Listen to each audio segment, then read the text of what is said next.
December 6th, 1925. A ship called the Adolf Warman cuts through cold Atlantic water, bound for the Portuguese colony of Angola. Below deck, a 28-year-old man believes he is close to owning a country's central bank. But he does not know that police are already waiting for him at the next port. 3 years earlier, this same man forged a university degree he never earned, and then went to prison for check fraud. Yet most people leave prison with nothing. He left with a plan. To print 1% of an entire nation's wealth, using the government's own presses, the government's own plates, and the government's own ink. And this isn't a story about counterfeit money. Every bill he made was real. This is the story of Artur Alves dos Reis, the man who almost bought Portugal with Portugal's own cash.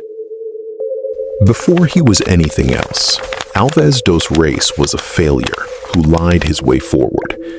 In 1916, at 19, he forged an engineering degree from Oxford, a university he'd never set foot in, to land a job in Portuguese Angola. But when the lie caught up with him, he ended up in a Lisbon cell on a check fraud charge. Prison didn't reform him, though. It gave him time to study a weakness nobody else had noticed. Portugal's central bank didn't have the capacity to print its own currency securely, so it outsourced the job entirely to one firm, Waterloo & Sons of London, the same printers trusted with currency for governments across the British Empire. Sitting in that cell, Reis asked himself one question. What if he forged the one document that could make Waterloo & Sons print money directly for him? What forged document could possibly convince one of the most trusted printing houses on Earth to hand over 100 million escudos on nothing but a signature? And what happens the moment he actually walks through their door?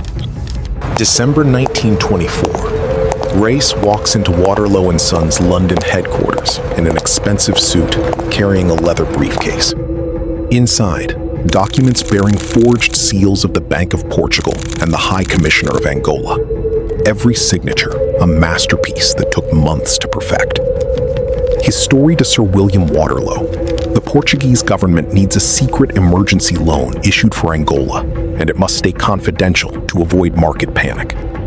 Waterloo believes him completely. So, using the bank's own master steel plates, already sitting in Waterloo's vault from previous contracts, the firm prints 200,000 notes of 500 escudos. 100 million escudos. Genuine currency, made by the official printer on the official paper with the official ink, for a man who had no right to a single note of it. The money is real, and it's his. But dumping 100 million escudos into a small national economy without anyone tracing where it came from is its own impossible problem. How do you hide a fortune that size in plain sight? Reis' solution: don't hide the money, legitimize it. He founds his own private bank, Banco de Angola and Metrópole, and starts spending. Palatial estates, luxury cars, low-interest loans to Lisbon businessmen who make him one of the most admired men in the city. But Reis knows the clock is running. Eventually, someone will find 2 banknotes with the same serial number. So he starts buying something even bigger, controlling shares in the actual Bank of Portugal, the very institution he's defrauding. His plan? If he controls the central bank, he controls its audits. He can quietly erase the evidence and make his own crime impossible to prove. By late 1925, he is weeks away from total immunity. He's almost untouchable. Indeed, Mr. But 300 kilometers away, in a currency exchange in Porto, a single money changer is about to notice something that shouldn't exist. A money changer in Porto is counting a fresh stack of 500 escudo notes when he stops. 2 bills, identical serial numbers. He alerts police. Meanwhile, journalists at the newspaper O Século begin quietly digging into Reis's suspiciously fast-growing bank. We need to move fast. And when central bank inspectors finally raid Banco de Angola and Metrópole, their experts test everything: the ink, the paper, the watermarks, all genuine. For a moment, the fraud makes no sense. Check the serial numbers How on can these. real They money don't match be the crime? manifest. Are you certain? Absolutely. Then they sort Red the tag them bills all. by serial number, and the truth surfaces in the vaults. Thousands of exact duplicates, sitting in plain sight the whole time. This is the moment we opened on. The ship, the waiting police. On December 6th, 1925, Alves dos Reis is arrested before he ever reaches Angola. The damage didn't end with his arrest. The flood of unbacked currency shattered public trust in the escudo, destabilized Portugal's entire economy, and helped trigger the military coup of 1926, the coup that ended Portugal's first republic and opened the door to a dictatorship that lasted almost 50 years.